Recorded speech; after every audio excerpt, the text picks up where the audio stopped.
All right, so welcome everybody to this unnamed podcast. We're sitting around shooting shit. I said, you know what? Let's record this. Let's have a conversation. Let's make content out of this. So this is the content creator podcast, something like that. I like it. I don't know. But anyways, my name is Angel with Benton Entertainment, Benton Media Lounge, Benton Records, Benton everything, Benton everywhere. Everywhere. And with me is TraxxMann. Peace. And we're going to talk a little bit. We're going to have a conversation. We're going to talk about his music, his journey, what got him here, and then the project that we're working on. So, TraxxMann. Yes, sir. Welcome, sir. Thank you for having me, man. So before we got started, you said this is going to be your first interview. Yeah, first real interview. I did one with Tone, but this is like in-depth about the project and stuff like that. So kind of interesting because it's my first time interviewing somebody.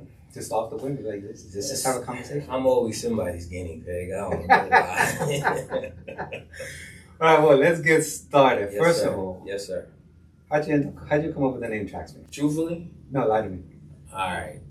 I'll tell you the truth. All right, cool. Because if I lie, then the lie will stand forever, and then I'll never be able to tell the truth after that. But I was drunk one day. I love how it's going. Sorry. And I was going through some beats, and I had a name that was my rapping name that I kept. Okay. But it just didn't work. You know I'm gonna ask. All right, so my rapping name, don't laugh. It was Dope, D-O-P-E, Divine, D-I-V-I-N. Well, that's not horrible. But it was an acronym that my brother gave me. It wasn't little nothing or big nothing, so it's good. Yeah, but I dropped the Dope, and I just kept the Divine part. Okay. So I was going by Divine for forever. Okay. So you were drunk. Yeah, I was at the house chilling. I was drinking and going through beats, and I need a name. And I literally just moved here. Okay. To Tampa. So, we're in Tampa. Tampa, Florida. I just moved to Tampa, Florida from Brooklyn. And I couldn't come up with a name. And I'm like, Divine is just not gonna work anymore. Right. I guess you could say I kind of outgrew it. And I played a track by, I forgot the artist's name that I did work with back in Brooklyn. And he was like, yo, Divine, play that tracks, man. Play them tracks. I was like, tracks, man. Then I wrote it down. Right. So I wrote it TraxxMann. And I'm like, let me add another N and an X. So then it became TraxxMann. I was like, all right, that's the one I'm going to go with. And then I found out somebody's name was my guy, TraxxMann. So people used to confuse us when I first got here. But then I kind of figured, I fixed it so everybody knows the difference between me and him. So if you haven't figured it out yet, my man TraxxMann makes beats. I'm a producer, He's a beat maker. producer. Started off as a rapper. Yes. What got you started into music?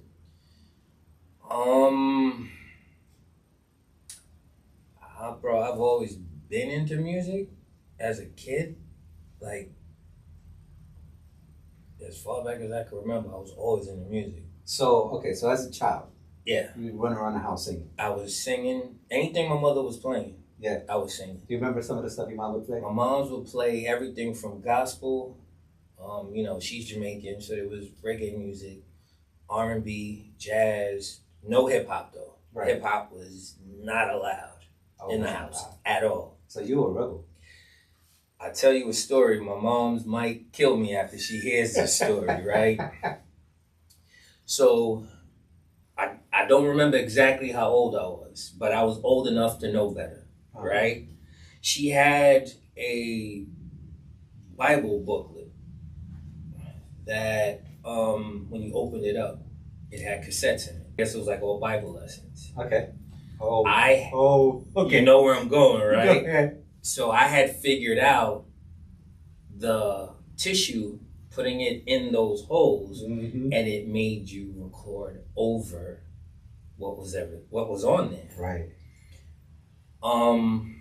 So I'm listening, of course. Again, I'm into everything, but for some reason I can't escape this hip hop. It's right, and it's on the radio. I'm young. You're in the Bronx.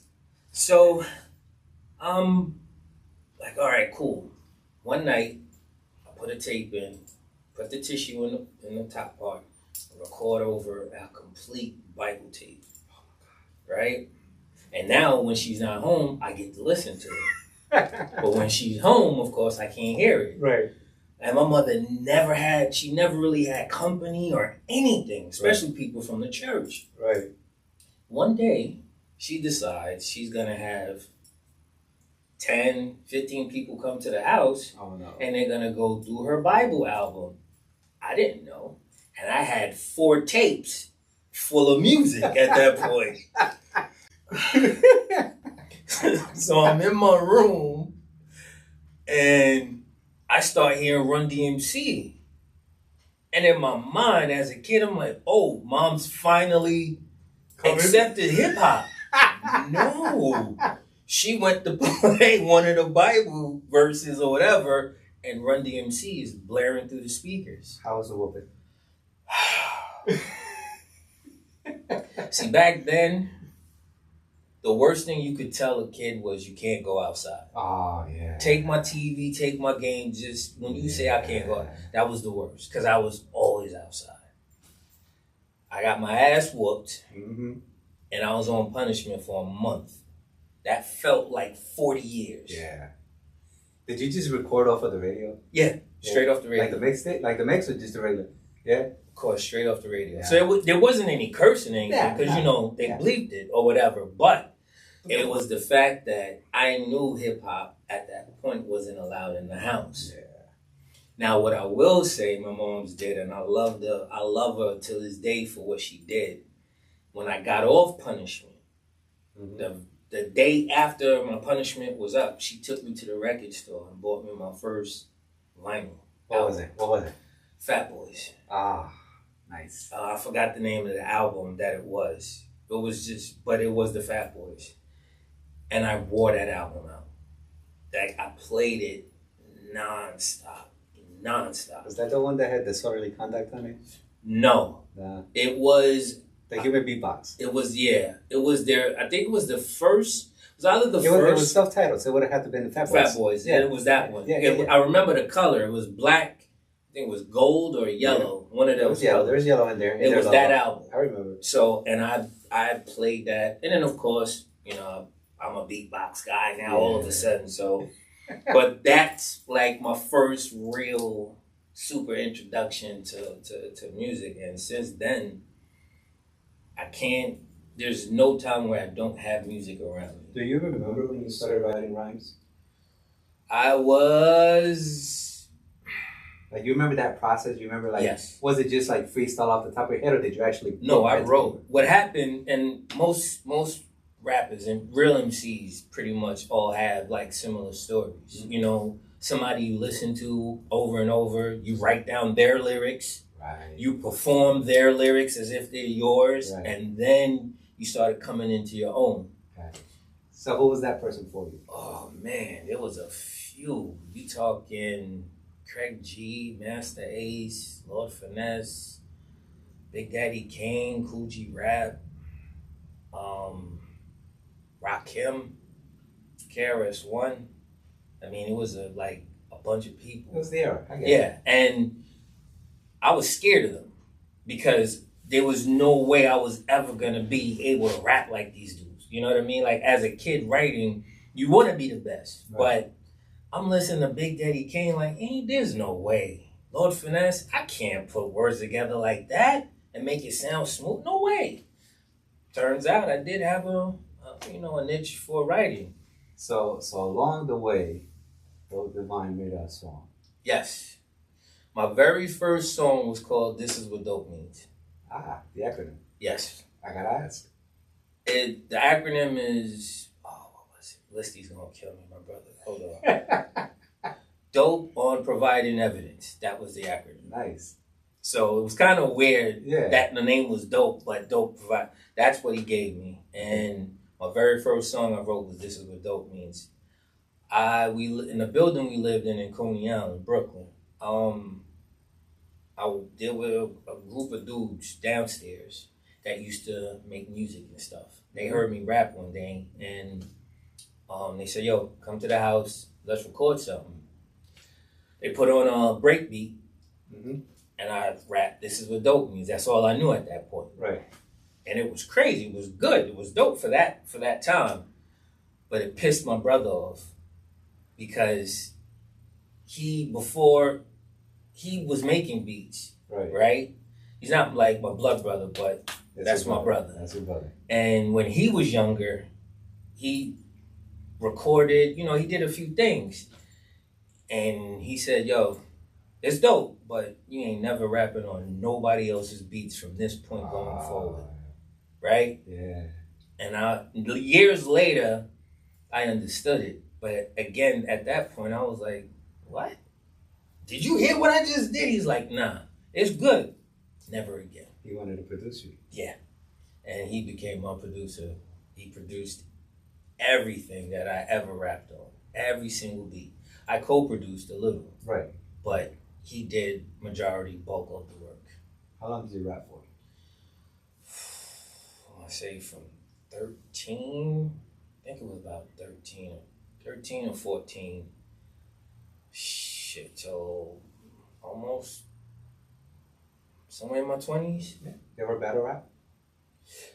I battled, but not battle rap, and I love battle rap. Right. But the form of it, yeah. I never got in the ring, that ring. Right. But I watch battle rap to this day. I love battle rap. But I've battled people. Right.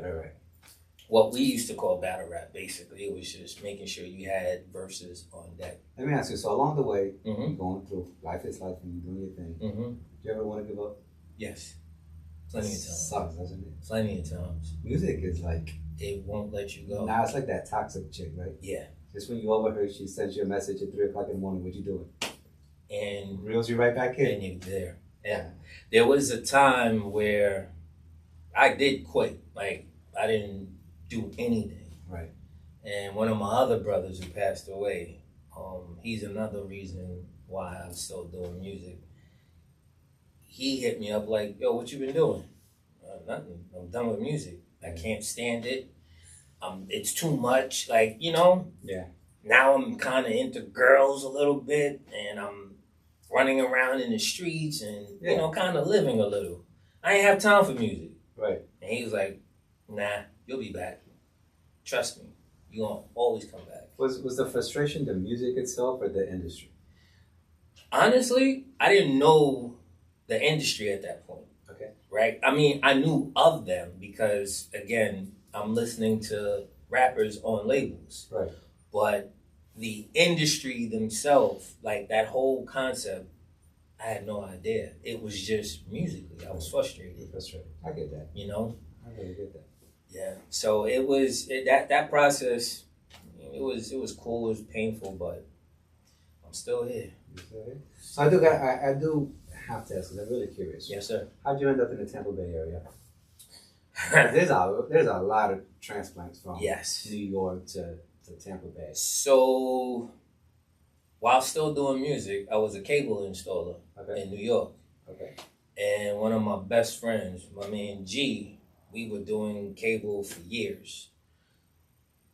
Got tired of the snow, got tired of the cold.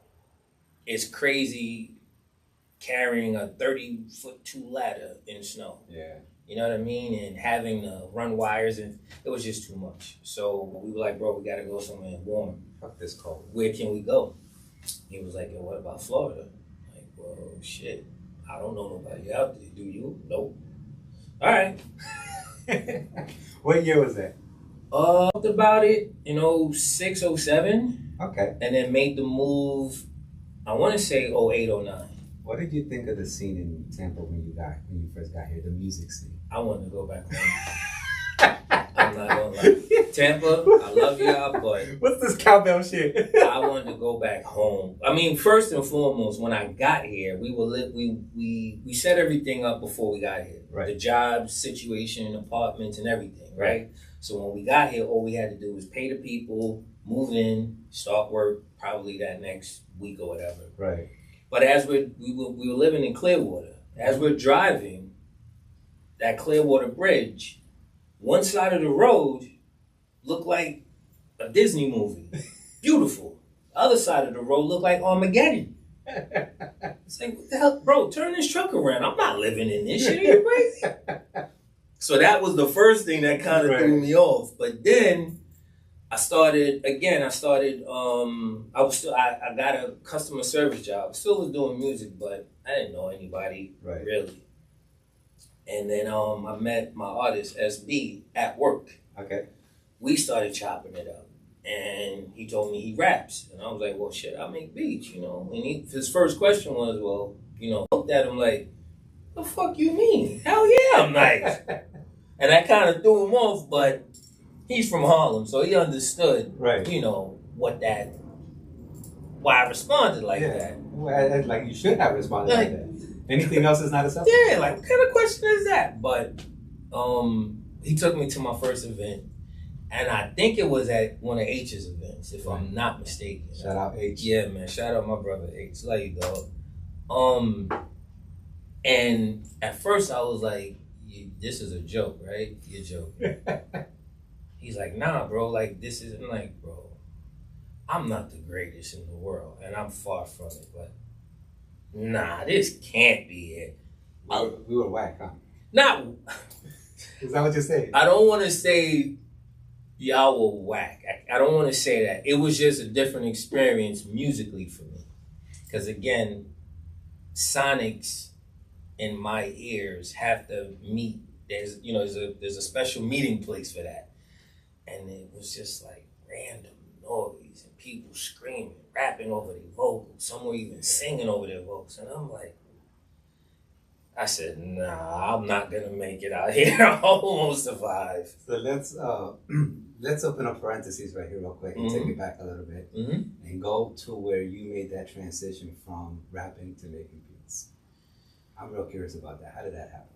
Again, my brother Listy, who was my producer, he decided he was going to the Army. Okay. And I think I was right out of high school when this switched. Might have been maybe a year or two later. He said he was going into the Army, and he wanted me to go. He was going to go in on I think what they call a buddy system. I don't know if that's still a thing, but that's what he wanted me to do. Right. And I was all with it. War broke out. I said, nah, I'm not doing that. I can't. I'm not. Nah. He left. He was like, well, you're going to start making all the beats. Nigga, what? Nah, I'm not making you. I only co-produce. I give you a little bit here, add this or. He's like, nah, you have to make all the beats now. So I was like, all right, you know what? Cool. I sent him a beat tape when we were using cassettes with 10 beats and eagerly waiting for that phone call. Tell me what he thought. He calls me. I was like, bro, you got the tape? Yeah, I got it. All excited. It's like, yo, so what you think? He's like, yo, all them shits was whack. I'm on the phone like, what you just say? He's like, bro, all them shits was whack. I said, all 10 of them? He's like, bro, every single one of them was whack as hell. That speech that he gave me, where he said, I'm never going to rap over anybody else's beat but his, I told him that day, you will never, ever again say any of my beats are whack. You will never use me and my name in that sentence again. Ever. And that set me, that I was so hot, bro. I mean, seeing red. That just set me on a path of... What were you using to make your beats back then? So we didn't have no equipment. Couldn't afford it. We were using a studio mixer, you know, for like EQing in the channels. One turntable mixer, because I used to DJ too. Right. And an 8-second Digitech sampler. Now that sampler was not designed for that. Right. It was supposed to be what they use like in house music for like echoing and reverb and all that other stuff. Yep. We figured out how to stretch the samples before Kanye was speeding up samples. Anybody that knows back in the day, we used to do the same thing. Speed it up so we get as much time as we can, and then slow it back down. Got it. And 2 tape decks. That was part of the pause era, where you would put the tape in, pause it, loop it, pause it, loop it, send it back to the next one, clean it up, send it back down. That's what we had. And we used that forever. Like, I mean, we could not afford anything else. Right. But that's what we invested in. And that's $300 we ever spent, because we made some really good music. I had an album that never got released. That hasn't been released yet? Mm-hmm. See what I did there? Yeah, I know. I heard it yet. It was called Final Analysis. Okay. And I rapped my heart out on that album. Recorded it in the bathroom. But the mic, we had like a flat mic that went against the wall. Mm-hmm. Excuse me. And we put a towel behind it, closed the door, and I was in the bathroom recording all my vocals, and my brother was in the living room making sure everything sounded good. And I recorded a whole album. He knows, like, my brother, he knows, like, most of the words to those songs. I've forgotten majority of it. I couldn't even tell you what was there. Is that tape still out there somewhere?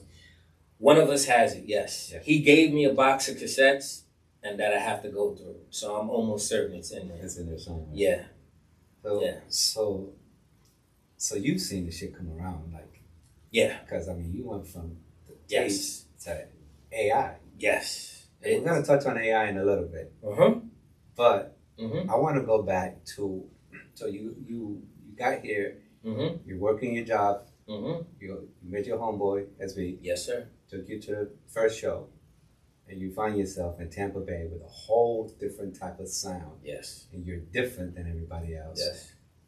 How do you start making those relationships? Because everybody knows that the producer's future relies on the relationship with the artist. Correct. I mean, it's just is what it is. Yeah, no, it's true. How did you start, like, carving that sound in a place where it's so different from what you're used to?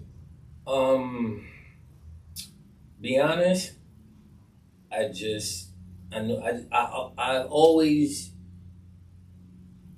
I didn't want to sound like everybody, right? Even though sometimes you can say, oh, that beat kind of reminds me of a DJ Premier beat or whatever. Right. But I never really wanted to sound like everybody. And me going out, listening to what everybody was doing, I get it. I know the why. Right. But for me personally, it was like my brother in my ear, like, you better not even think about using that snare. Right. Hell no. Right. You know, and then I have my other brother like, well, you can use it, but just make it sound a different way. Right, make it yours. You know what I mean? Yeah. So I kind of stuck to what I knew how to do, right? And I kept telling SB, bro, you need to check my stuff out. You know, we cool, we homies. And it took him forever to really even listen to one of my beats. Because prior to me, he had already gotten slew of producers. Yo, fuck with me, bro, fuck with me. And it was a bunch of bullshit. Right. So he's doing mixtapes using a lot of industry beats. Yep. So one day he finally listened and he came through and he was like, this is what you have? I'm like, bro, I've been trying to tell you this shit forever. And he took maybe like 10 beats that day. I think like 10. And walked off and just kept like, all right, you're my producer now. So I basically took my brother's role. Right. And I gave him the same speech too. Right. Like, you don't need. I didn't say you never. I said you won't need to, because he's an artist. Right. You know, he raps. So you're going to hear somebody's going to send you something that's not me. Right. And you're going to like it. And it's okay. Yeah, it's okay. I don't ever feel a way about that. Right. I want him to go out and you got to grow. You rock with whoever you rock with. Yeah. You know? So that was a special relationship, producer artist relationship for you, because it's kind of what got you going. Is there any other artists that you like remember clearly that you really like working with? I like Shamita J. Okay. she has like a very unique voice, and I started to work on something with her, and I'm gonna take accountability for my part. Like I think I really feel like I dropped the ball. She was one. Of course, H. Who else? I'm trying to think. Somebody else. Can't remember. There's one more. There's another singer. So earlier I asked you if you ever got into the rap battles. Mm-hmm. What about beat battles? Oh man. Oh man. My first beat battle, I wanted to shoot the joint. I want to shoot the place up. I really did. Why? Tell me. Again, shout out to H. So I know nothing about beat battles, right? I know rap battles. Right. And it's a different structure, different format in beat battling. Mm-hmm. So I went in there with some really good, what I felt was quality music. And I'll never forget this. Me and H laugh about this shit. Even me and SB too. I played this one beat. It was called Crack Time. Uh-huh. And it was a fire beat. Like H was just like, bro, this is bananas. The guy I went against played the most dustiest, non-mixed beat you could ever imagine. Just picture like something C.H.R.I.S sounding, Mm-hmm. but just Casio people. just terrible. Yeah. The judges picked that beat. Why? No idea. Till this day, I will never know. Because H even announced, damn, I would hate to be the judges on this one. Be safe leaving. I wanted blood. Like, are you crazy? So then it was like, okay. I started networking more with other producers. Mm-hmm. Wally Clark, O.P. Super, and a bunch more. Man Beats, was a bunch. Breaks, bunch of people. Then I actually went to a beat battle. Mm-hmm. I said, oh, so it's not just play the beat. It's the beat gotta do some gymnastics. Yes. There gotta be some more. A lot of switch ups. Okay. So then I said, all right. I went back. Then I started recreating certain beats just for battle. I would not play them for artists. Right. These were only beat battle beats. So then I went through a few. I won a few and I lost a few. One of the ones that I lost, it was a little controversy surrounding the dude, but I was mad at that one. Like, really mad. But then I got him back. Who was it? You can't bring it up. You'll think I'm not gonna. No, because here's the thing. It was a real bad thing for the producer community at the time. Okay. Right? All right. Anybody who knows, y'all know who I'm talking about. Dude was on a tear, basically. Got it. He was running through people left and right, winning $500 here, $200. Like, he was mopping up everybody. Right. Even who we thought there's no way. Right. And then found out he was using someone else's beats. I think I remember this now. You know what I mean? Nah, and I do remember this. So there was a lot of people that were pissed off, and stuff like that. But my last time battling, I think that was the last real battle I had. He was in the battle. And he got mad at me, said I accused me of stealing, saying, nah, I heard that. My homie got that beat, da-da-da-da. He was like really upset. Yeah. I didn't understand why, but, it came out later what happened. And, again, I don't... Yeah, well... I'm just saying, like, that at that particular point in time was like when producer beat battling was like, it was the thing to do for me at least. It was like I needed that. Now I was fiending for it basically. Right. So he was that dude. He won, and he had some monsters. Oh my God, those beats were just incredible. What he was playing, and everybody was like, bro, this dude is just it. And then that happened. Yep. And when it happened, that's when it became like, well, now F the producers now what he did kind of like, and it didn't really like, it wasn't a F the producer campaign, but it still was, people were leery now. I do have to say that maybe I'm biased because I've been living here for so long, Mm-hmm. but from a non-producer, it really does seem that the Tampa Bay producer community in general is pretty close knit. I think we should be closer. Well, yeah, but it is a tight community. It definitely. It seems that there's a lot of collaboration. There's always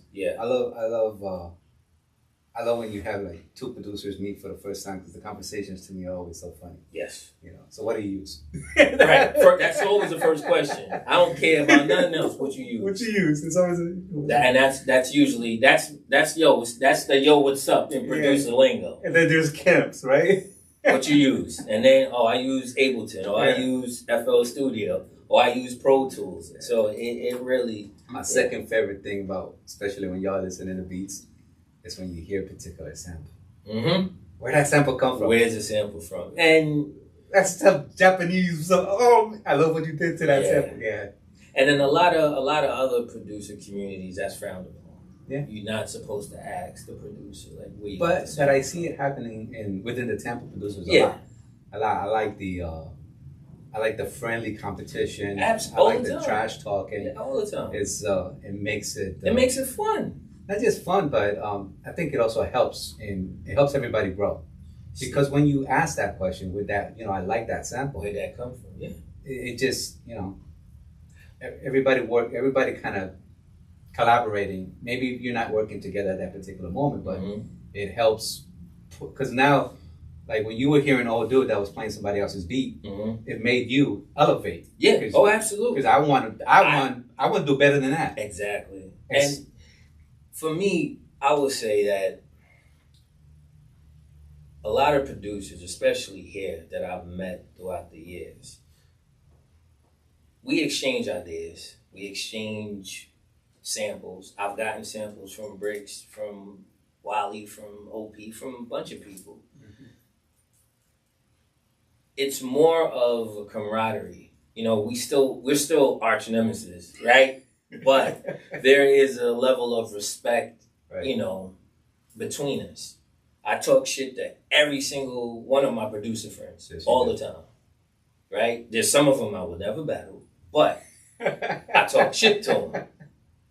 And we, like you said, it's just real. It's nice to be part of something like that, where you have other peers that are doing the same thing you're doing, and they recognize your skills. You don't have to be the best, but they recognize your skills, and they commend you on how dope you are, how dope you sound. So eventually you stopped. Yeah. You fell out. Yeah. You just got mad at music again? It was kind of life, what they say, life in? Life is life. Had a living situation stop me from doing anything. Bouncing here, bouncing there. Excuse me, sometimes sleeping in the car, just to, Yeah. And so creativity was out the window, because at that point I'm surviving, trying to survive. And of course, as always, I get pulled back in. And one of my big bros, Cotton, he had given me a place to stay with him for a little while until I was able to kind of scrape some money together and try to make my way from over there. But while I was there, he would not let me not make a beat. That's dope. He believed in my talent because what he heard wasn't what most people were doing. At one point, I was very heavy into neo soul. That's just the sound. It was like this really cool groove you could just sit in and relax. And he loves that. So I started making like neo soul type beats for a while. And I couldn't say no because he giving me a place to live. Right. So it's like, you either make the beat or hit the street. Did you end up liking making that kind of music? Yes. Yeah. Yeah. I didn't fully know of the genre per se until I started like. So you grew. Yeah. Definitely. That expanded my, I want to say my hearing, right? My producer's ear. Yeah. Neo Soul really did that because now, and I don't play anything musically, right? But you're hearing all these horns and sax and chords and Rhodes and everything just moving, but it doesn't sound crazy when you put it all together. And that just blew my mind. I'm like, what? So you can have all of this and still make it sound good? I gotta try this. So then I'm sampling, chopping up different chords, finding a sax here, horn there, and I'm doing the same thing, making my gumbo pot, hoping that it sticks. And it worked. It definitely. And Cotton played a big part in that because he pushed me every day. He's like, bro, you gotta make a beat today. And I'm like, bro, I don't want to make a beat today. I'm tired. I'm stressed. I don't feel good. I got every reason not to make a beat. How long ago was this? Whew, shit.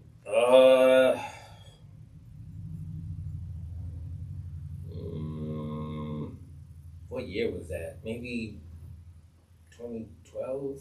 Okay. 2014, something like that. So that's somewhere in there. Yeah. So basically, would you say that the shitty ass situation you were going through at the end helped you grow musically? Yes. Because you would have never ended up at Continents had you not. No. You would have never expanded into doing different genre had you not gone through it. Correct. I would have been the same producer from that I've been since I started like making beats. I would have been the same. Life is life. And it was kicking my ass. It really was. But that, like you said, it definitely helped me grow. 100%. Definitely. Dope. So let's speed through a few years. Okay. Speed through a few years. And you find yourself today, you're here at the studio, making a song. Yes, sir. My whole project, actually. Yeah. But I want to talk about the song you made today. Yes, sir. And then we'll touch on the project. Absolutely. Tell me about that song. Ooh, all right. The song is called Outer Limits. Mm-hmm. And when I was a kid, of course, I watched the show. When I was younger, I watched that show. That was a great show. But I was always, even though I'm a Marvel guy, I was always a fan of Superman. And it always intrigued me how that life, how he managed to live his life. Because his parents stifled his true abilities. He couldn't show the world who he was. Otherwise, they were in fear of, him getting kidnapped, killed, tested on, blah, blah, blah, blah, blah. But he still had to try to function in this crazy world that he's now a part of. And I always thought that idea was super dope. So some years ago, I made the Outer Limits beat. And I named it the Outer Limits. And then I thought about the concept, like, damn, that would be crazy. If somebody could write a song about being an alien from another planet or feeling like that, right? And make it to where everybody can understand and actually relate to it. Not realizing that it's a metaphor for what we're going through or what we've been through over the years. I think at some point every person feels like they don't belong. Right. And then you're asking these questions. Why am I here? What am I doing? Blah, blah, blah, blah, blah. So I asked, oh my gosh, so many artists, especially singers, gave them what I just told you, the blueprint of it. Write the song. Oh, that's fire. I got you. Still waiting.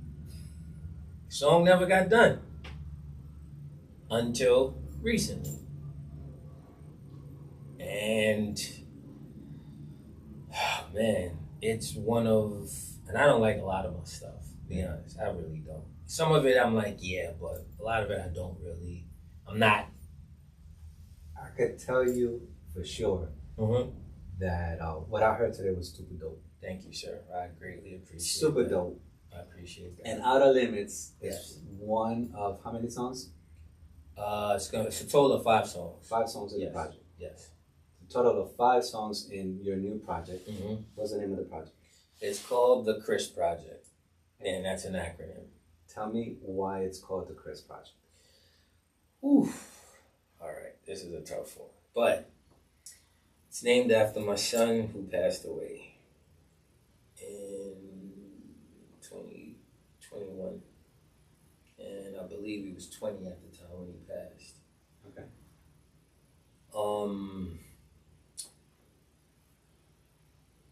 For the first 5 or 6 years of his life, I was there every day. Mm-hmm. And then me and his mom split. And again, accountability is a very strong word for me, and I use that for me a lot. I was extremely immature, selfish, and probably a few other things after we split apart. And I missed out on a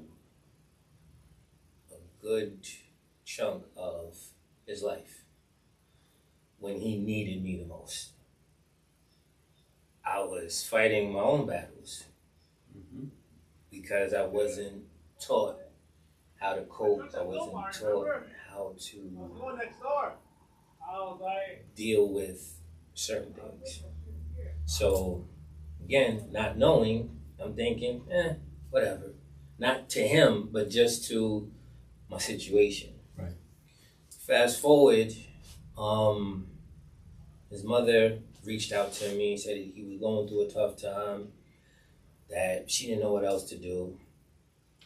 If I could help, if I can't, don't try to intervene, just leave him be. So I said, no. I'm at a point in my life where I got it now. I got the understanding. I know how to approach. I know how to cope. I know how to deal. I know how to do a lot of things I didn't know how to do when I was younger, especially when we were together. And I went to New York to see him. And he hadn't seen me since, like I say, he was like 5 or 6 years old. And he was 20 at the time. At that time, at that point, he was about 20 years old. Okay. If I'm not mistaken, I think he was 20. And to my surprise, he was extremely welcoming, hesitant, but welcoming. Mm-hmm. And I gave him the opportunity, and I told him to his face, listen, you need to curse me out, you need to yell at me, you need to hit me, you need to get out any anger, anything you've ever felt with me not being there for you. Please do so. I will not look at you any different.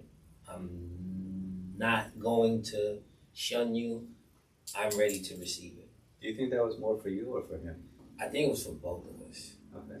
Because he had a lot of questions, a lot. But for me, it was sitting down with this young man, getting to know him as almost basically an adult now, right? Totally different from when he was 5 or 6. A little taller. Very much so. Way more bass than I'm used to. Right. So, did you think he was really going to hit you?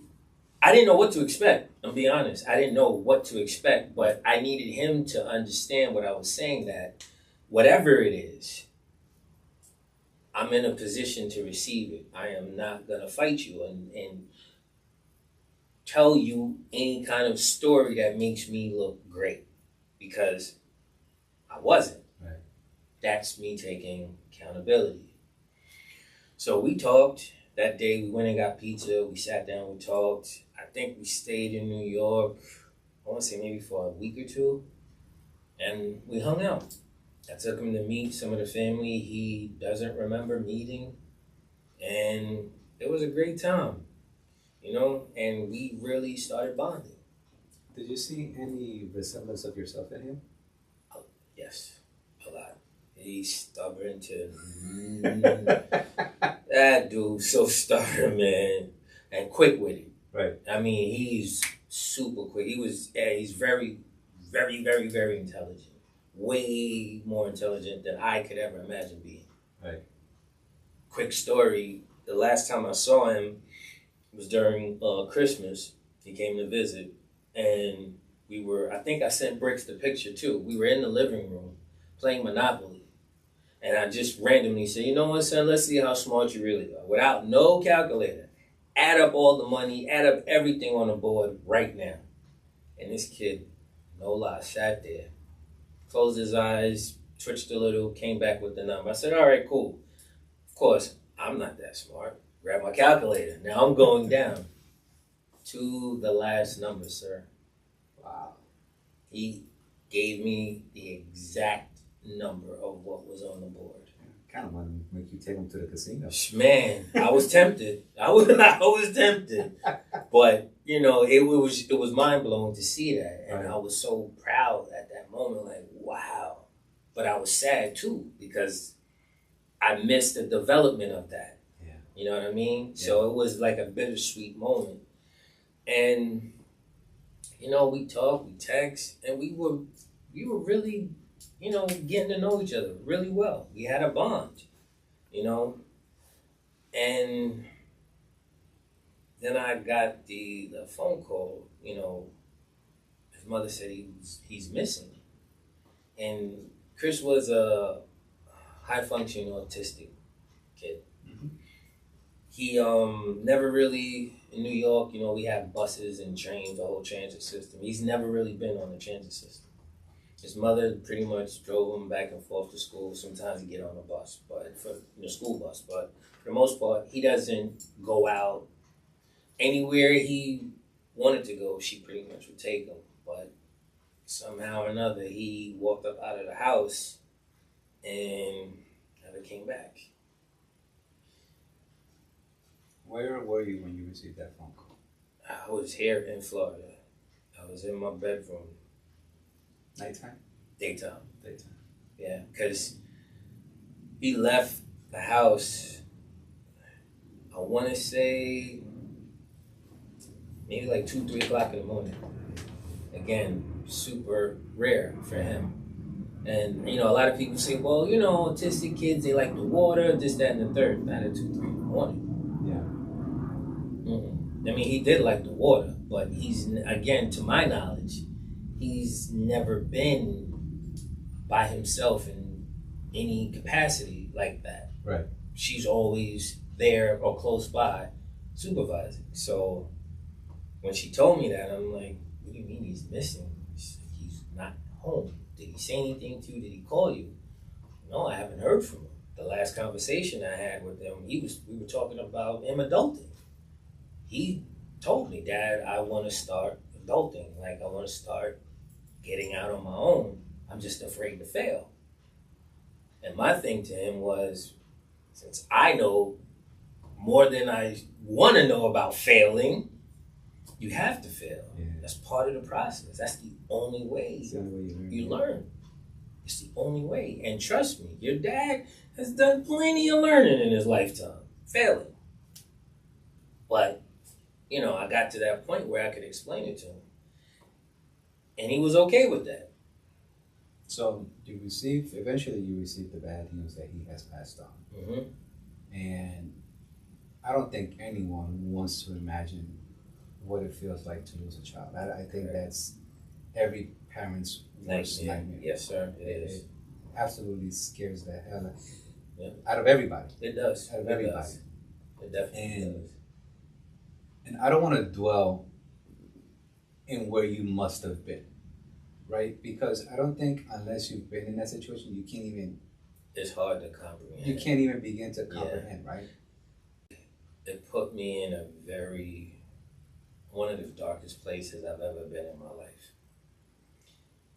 I mean, I'm talking when I was suffering, wanting to not be here anymore, questioning everything, ready to walk in front of the next bus coming down the block, right? Yeah. I've gone through that personally. Why do you think you didn't? And I know that's a loaded question. I don't know. The only thing I can say is, God, I don't know. Because if it were up to me, I would have. Because at that point, I'm not doing shit, not making real money. I have a bad relationship with both my kids. You know what I mean? So it was, at that point, why am I here? Right. You know, bus coming, just step out on the curb, off the curb, get hit by the bus. There's a, because you're here, this whole thing started with your project, Mm-hmm. right? So before we get back to the project, Mm-hmm. you're in this horrible place, Mm-hmm. the worst place you've ever been in your life, because you just don't even want to be here anymore. Yes, sir. So music is nowhere in the picture. It's there, but it's not leading at that point. It's literally far, far, far in the background. Right, way. Yeah. It's not even a thought anymore. I don't want to be here because there's nothing's happening. You know what I mean? Like, I'm not performing, I'm not doing anything. And there's no inkling to want to do it. No, I'm just like, fuck this shit, I'm out. That was selfish part on my behalf. Why do you think that was selfish? Well, because it's not like I didn't have people per se to reach out to, talk to, maybe, direct me to therapy or something like that. A lot of times because let's not fool around. Depression is a disease. Absolutely. And the disease itself will trick you. Correct. Into telling you that if you reach out for help, you're bothering somebody. Or it's useless. It's not gonna work. It's not gonna work. Yeah. Right. But when you're in that space, you don't realize that that's the disease itself. No one can tell you different. And no one can tell you different. Right. Do you remember when that started to change?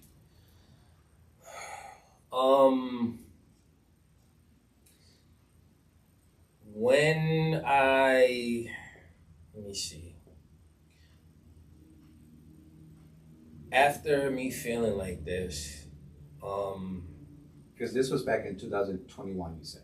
When he passed. Yes. Yeah. Yes. So what I'm talking about was prior to him. This was like. So you were already in a bad place. Yeah, I was already. You were already in a bad place, and then your son passes. So when he passed, I was in a space where I was okay because I was still married at this point when he passed. I'm married to my wife. But I wasn't moving musically. Right. But then years before me coming here, I've had that feeling. Like, why am I here? Mm-hmm. I'm not doing it. I'm just taking up space. Right. That was my feeling. And I carried that. I kind of suppressed it a little, but I still walked with that. Right. So when he passed, I just went to a dark, super dark place. Yeah, you were already. Shoot, that was just like that's. And because what hurt so much was the fact of our last conversation of him wanting to adult, because he's never been out on his own. You know what I mean? He lived with his mother all of his life. That's all he's known. When he came here, it was a shock to him because there was family members embracing him, showing him so much love. It threw him off. How was his reaction to the ocean, to the beach? Oh, he loved it. He was like, maybe I'll come back for the summer. He wanted to come back. Yeah. And he was just thrown off by the love.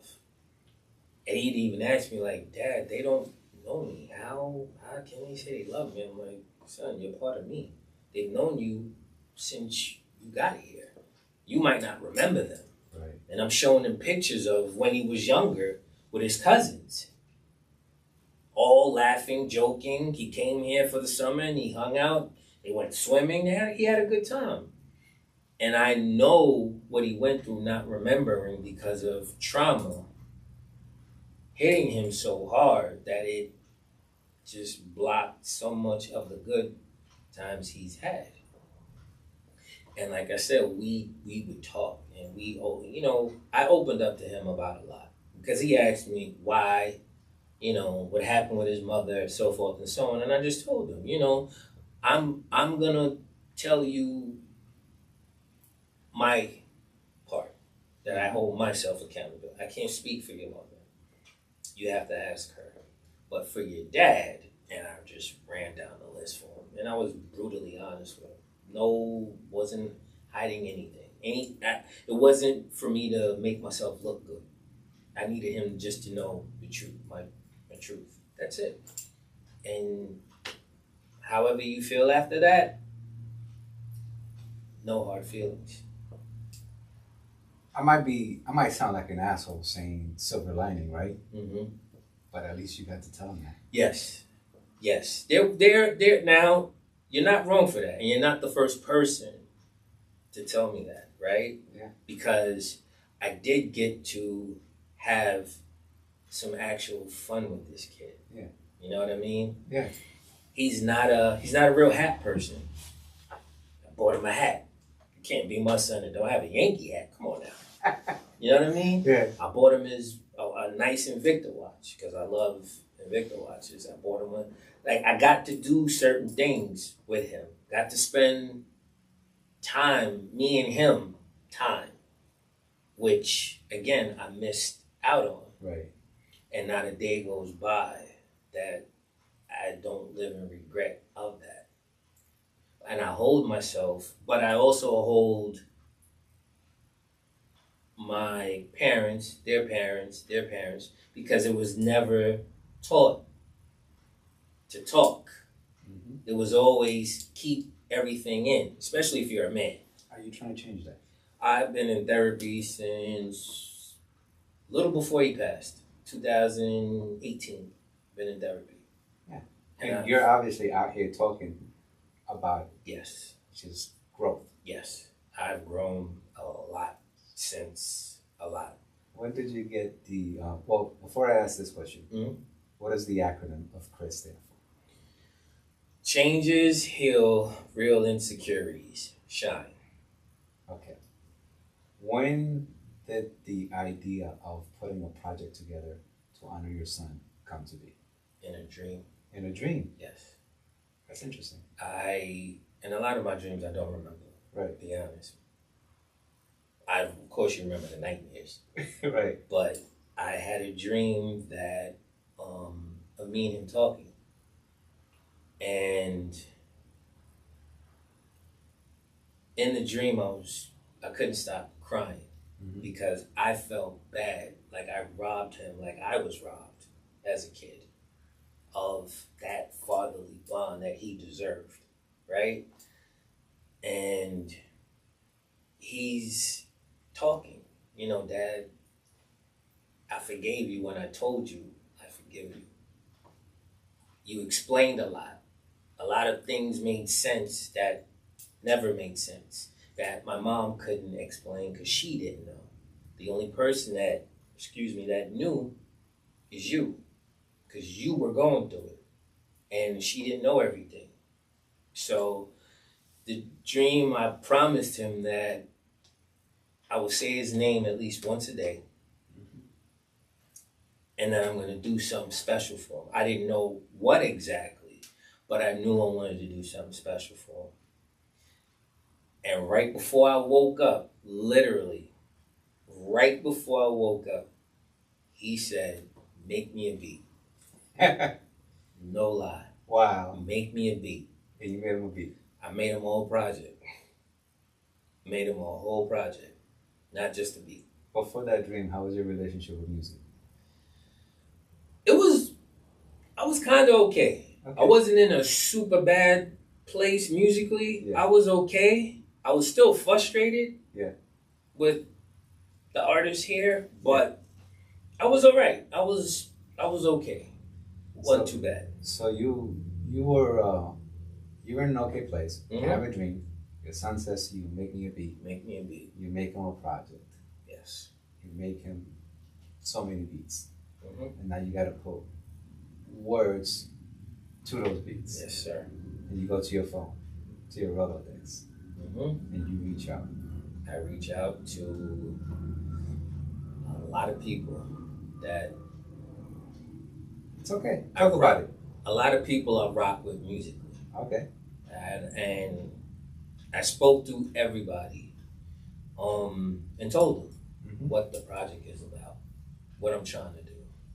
And of course it was, hell yeah, Trax. You know, I fucks with you, my dog. Yeah.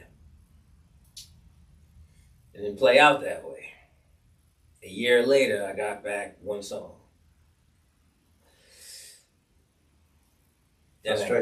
Frustration kicks in. I'm pissed now. I was gonna ask you about your anger. Yeah, because I do have anger problems. Yeah, I've had to take anger management when in my younger days, yeah. And actually during therapy, I kept asking my therapist, "Do I need to go back to anger management?" And they kept putting it off. Nah, no. The project for your son was creating anger. Yeah. Ain't that some shit? Yeah. It went from what was supposed to be beautiful to now, I want blood. Like, yeah. I want to hurt somebody. And it can't be attached to what I was trying to do. The project today is done. Why? Well, my producer friends, my artists, I gotta say, if y'all do not at least attempt to learn what AI is capable of doing, you're in for a rude awakening. Was that uncomfortable for you? Nah. Huh? No. Actually, it was more fun than anything, to be honest. Bricks said, bro, because he knew my frustration. Right. And I will say this. When Bricks, at the point where Bricks told me about Suno and AI, their frustration was at an all-time high. Yeah. And I'm like, AI, nah, bro. Nah, He's like, just try it, Trax. Trust me, just try it. If you don't like it, cool, but just try it. Because he knew what I wanted to do. At that point, now I'm gaining momentum on ideas, song structure, things like this, lyrics. Mm-hmm. And I went into that AI program. And my very first day, I burnt through every one of those credits. No lie. I burnt through every single credit. Because at first, I didn't understand the concept, right? Right. And then I didn't know what the hell I was doing. Bricks is sending me video after video. I'm like, bro, I'm more hands-on. These videos ain't doing shit for me. Yeah. So now, again, like a little kid trying to figure out what to do, I sat there. I'm like, oh, so wait. If I tell it to do this, then this can happen.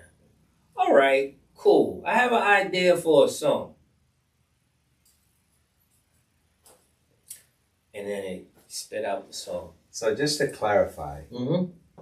You're feeding your beats, and then the AI is providing the voice. Correct. All of the production is done by me. Right. We needed to clarify. Oh yeah, no. And let's be clear. I do not use AI to make beats. Yeah. The only way I do that is to make a sample. Right. To then chop up the sample and then use it in a beat. However, music from the AI, no. We needed. I just wanted to clarify. Yeah, no. It's all my beats. Those are your son's beats. Yes, my son's beats. Correct. Those are Chris's beats. Correct. Chris's beats. So the reason I wanted to kind of bring that back around is because, when you started, you were messing with the tapes. Yes. And you've come so far away. You've grown not only in the equipment that you're using and the tools that you're using, but in the music you're making, because we talked. Yes, sir. I don't know, X amount of weeks ago, and you're like, I made a country song. I made a gospel song. And it's nothing for me personally. Yes. If somebody would have said, yo, Trax, in the next couple of years, you gonna make a gospel song. Bro, have you listened to any of my music? Ain't nothing about my music saying gospel. Yeah. I got dirty, grimy New York beats. Who gonna sing some gospel shit to that? AI will. AI, because I made one. Yeah. Made a few. So the project is called the C.H.R.I.S project. Yes, sir. It has 5 songs. Mm-hmm. We talked about Outer Limits. Yes. There's one song. I gotta bring this up because it's actually there's 2 songs. Mm-hmm. You're actually on one of the tracks. Yes, it's a song called "All I Ever Wanted." Yeah. Dedicated to my son. And you're rapping on it. Yes. So Divine makes a comeback. Kinda, sorta. You know, I kind of dusted off the pen a little bit. But that's dope, though. Yeah. How did that feel? It was strange because the first few bars I had written, just fucking around one day before AI or anything. I just, you know what? I felt like, and it was just those bars. That's it. And they just sat there. Yeah. And then I started messing around and getting into the AI and realizing I could also input my own lyrics and see if the AI could add or help me build off of my idea. Yeah. And that's exactly what happened. I put in those few bars and it spit back a few other things. I'm like, that's corny as hell. Hell no, I'll never say that. But that's a good idea. Right. Now I can take that structure and make it my own. So I did that, and it turned out to be, it's not bad. It's not bad. It's not bad at all. And that's a song that you're dedicating to your son. But I think the breakout hit, the project, in my humble opinion, is the song that your son is singing to you. Mm-hmm. I'm All Right. I'm All Right. Tell us about I'm All Right. That kind of plays off the journey. Okay. Of the dream that I had with my son Chris. I was at home and again trying to brainstorm what can I do, because remember now, artists are supposed to be on this project, not AI.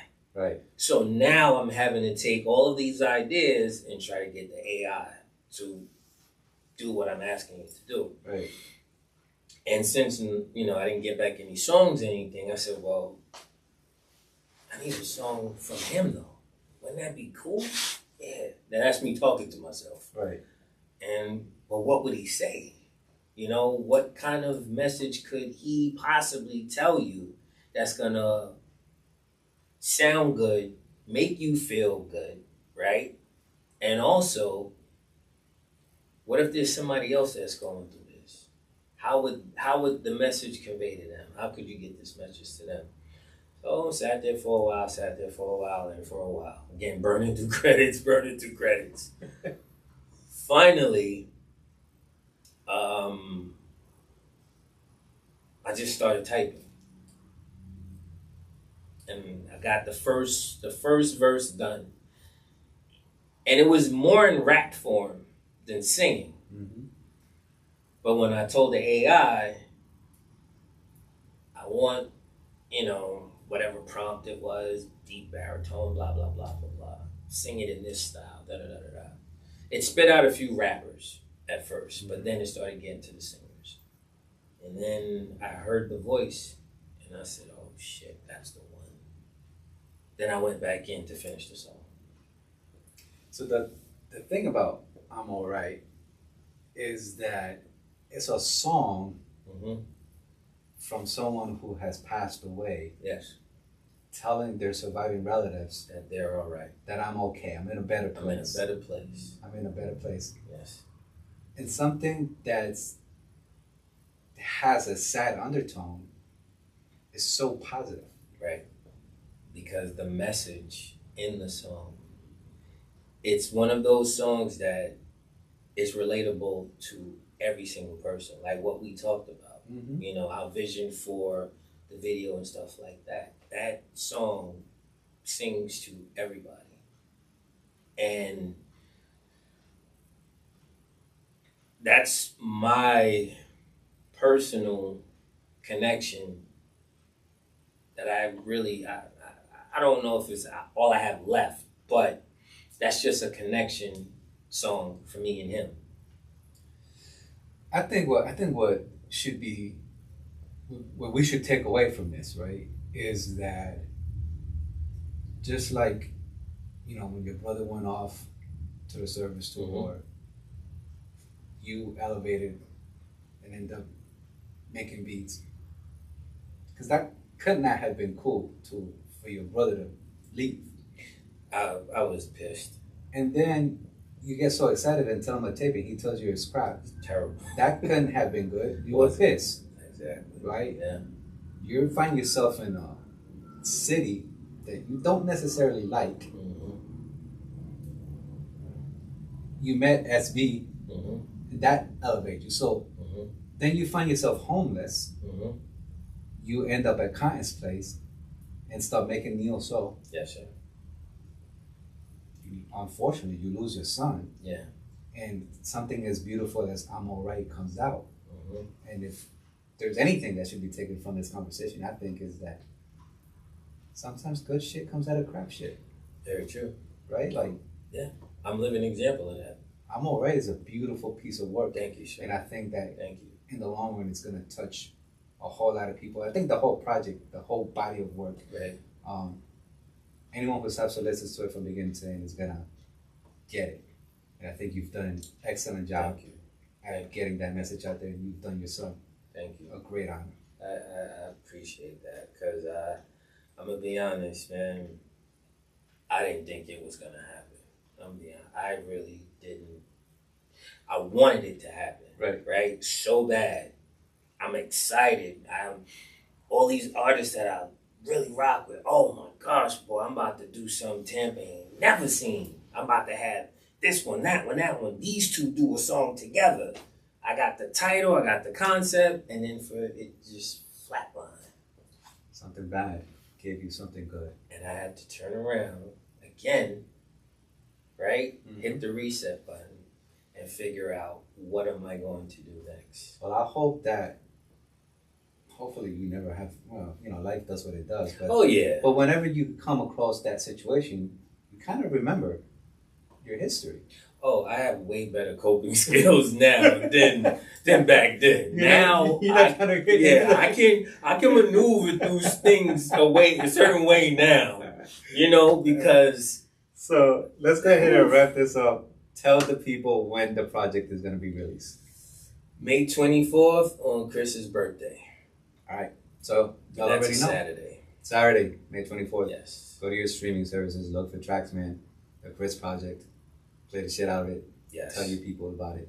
It's a super personal project, and also I just want to say, it's my first project I've ever put out. Oh wow. So my son's my baby. This is like my baby, basically, right? And I'm super nervous, but I'm also excited at the same time. I'm excited for you. Thank you, bro. I appreciate it so much. You have no idea how much I appreciate it. You and your lovely wife. Oh my gosh. I'm going to just say this too in closing. Angel and Miss Carol have saved a lot of lives with this project. Take it however you want to. They saved lives. There's that coping mechanism. You feel me? I've learned. My friend, I appreciate you, man. Thanks for the talk. Thank you for having me, man. I appreciate you, sir, for real. All right, we're out.